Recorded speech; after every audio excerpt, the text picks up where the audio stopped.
Sir, put your hands at top right. Hands! Get your hands out of your pocket! Drop it! Drop it! 12-37, can you show me a pursuit of a reckless driver on...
Being tried by police.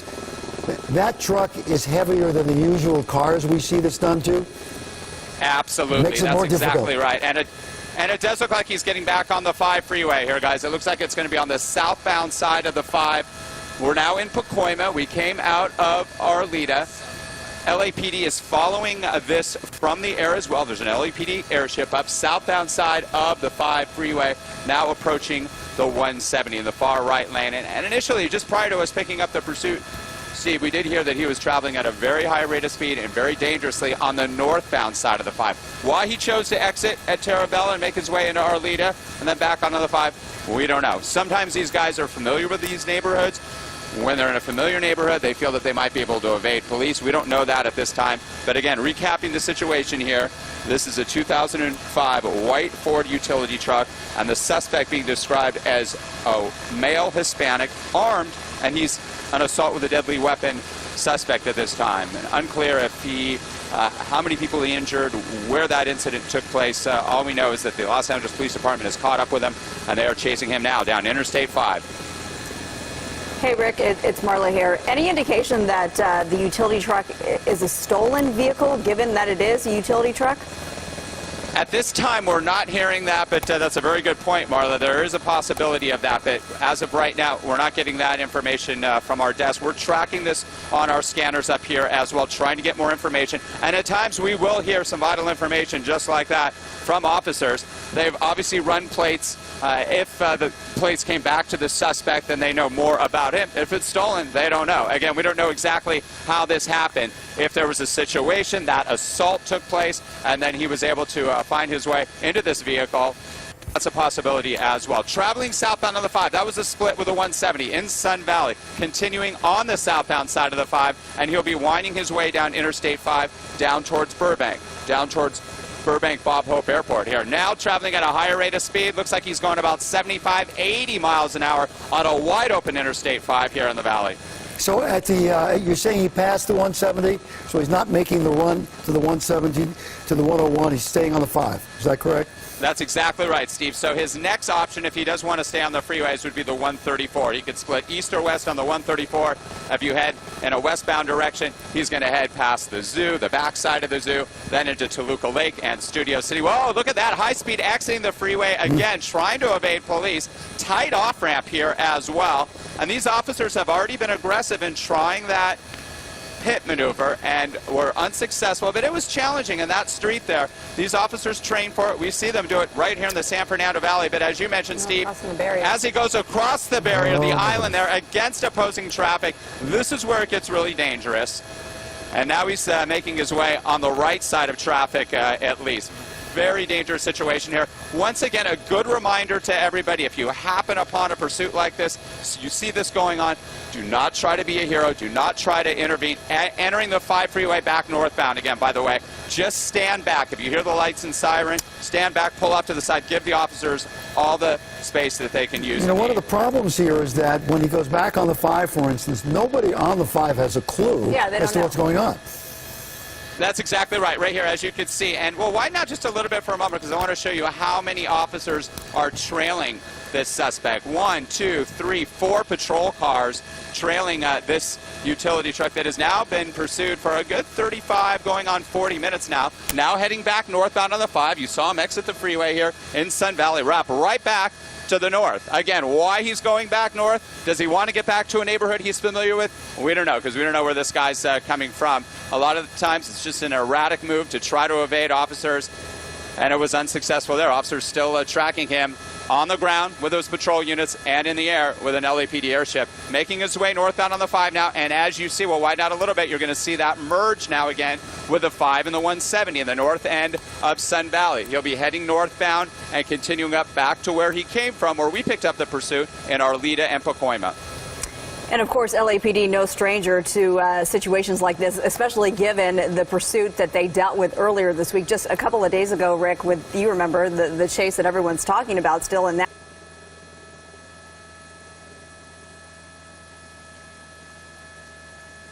Yeah, a little over 30 minutes ago, that's what we're hearing. They first picked it up on the scanner in the valley here.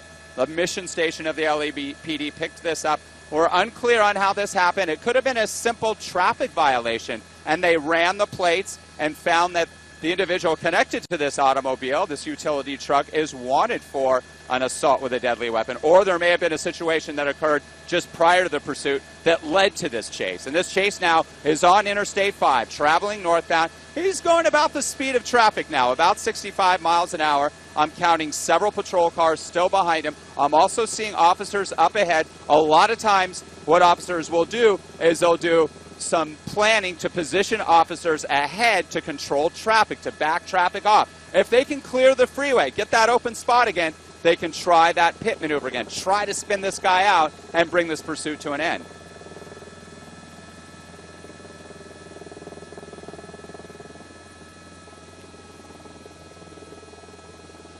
That's exactly right. Laurel Canyon alongside the 5 here, Steve, traveling northbound on the 5. The next freeway will be the 118. So about 2/3 the way up from the 5 and the 170 and the 118 freeway. And yes, he is exiting here, and the exit point here appears to be Van Nuys Boulevard. Exiting at Van Nuys Boulevard here, and we are now right on the border of Arleta and Mission Hills, coming back underneath the 5, so he's heading westbound on Van Nuys Boulevard here, and he's going to be heading back to that same neighborhood where we first picked this pursuit up in Arleta.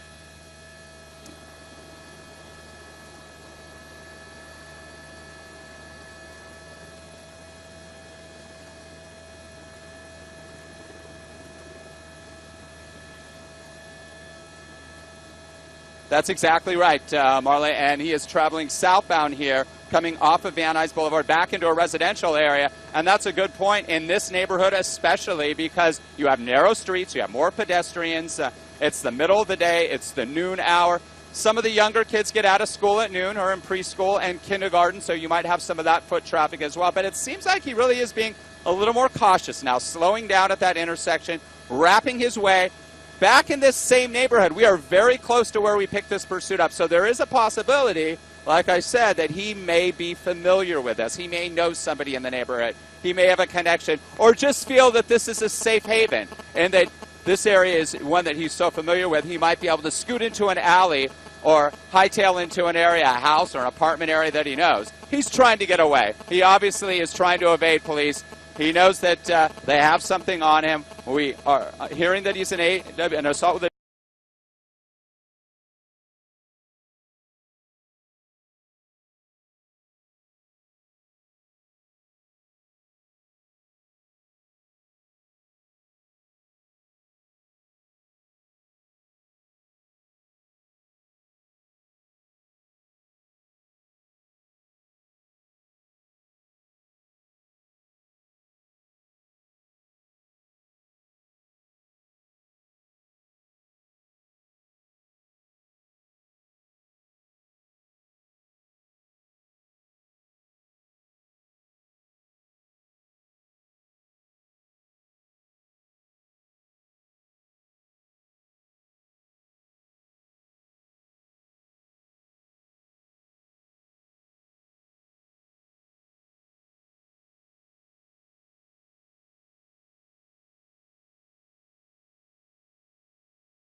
White's back, and they'll probably use a couple to block off some of the streets that are leading up there and just have to reroute traffic until they get there. But they'll clear up those resources rather quickly.